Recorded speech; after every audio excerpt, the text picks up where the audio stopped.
అహ్మదాబాద్లో air India విమానం కూలిన తర్వాత 1000 డిగ్రీల ఉష్ణోగ్రతతో మంటలు చెలరేగినట్లు అధికారులు వెల్లడించారు.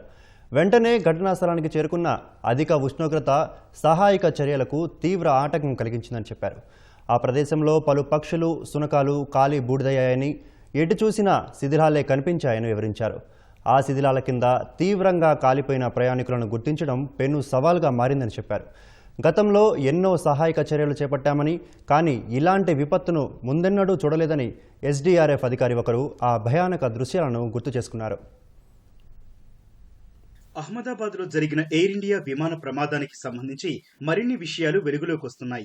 ఎయిర్ ఇండియా విమానం కుప్పకూలిన తర్వాత ఘటనా స్థలంలో 1000 డిగ్రీల సెల్సియస్ ఉష్ణోగ్రతతో మంటలు చెలరేగినట్లు అధికారులు వెల్లడించారు. దీంతో సహాయ చర్యలు అత్యంత క్లిష్టంగా మారినట్లు పేర్కొన్నారు. ప్రమాదం గురించి సమాచారం రాగానే వెంటనే తమ సిబ్బంది ఘటనా స్థలానికి చేరుకున్నట్లు ఎస్డీఆర్ఎఫ్ అధికారి ఒకరు తెలిపారు. అంతకు ముందే మెడికల్ కాలేజీ హాస్టల్ శిథిలాల కింద చిక్కుకున్న కొంతమందిని స్థానికులు కాపాడారన్న ఆయన, మంటలు పూర్తిగా వ్యాపించడంతో పరిస్థితి చేయి దాటిపోయిందని వివరించారు. గతంలో ఎన్నో సహాయ చర్యలు చేపట్టామని, కానీ ఇలాంటి విపత్తును ముందెన్నడూ చూడలేదని పేర్కొన్నారు. విమానంలో 1.25 లక్షల లీటర్ల ఇంధనం ఉందని, ఇంధన ట్యాంకు పేలిపోవడంతో అగ్నిగోళం ఏర్పడిందని ఆ అధికారి పేర్కొన్నారు. పేలుడు దాటికి క్షణాల వ్యవధిలోనే ఘటనా స్థలంలో ఉష్ణోగ్రత 1000 డిగ్రీల సెల్సియస్ కు పెరిగిందని చెప్పారు. ఈ క్రమంలో విమానంలో ఉన్న ప్రయాణికులకు బయటపడే అవకాశం లేకుండా పోయిందన్నారు. తాము పీపీఈ కిట్లు వేసుకుని ఘటనా స్థలానికి చేరుకున్నా వేడి తీవ్రత చాలా ఎక్కువగా ఉండడంతో సహాయక చర్యలకు తీవ్ర ఆటంకం కలిగిందని వివరించారు.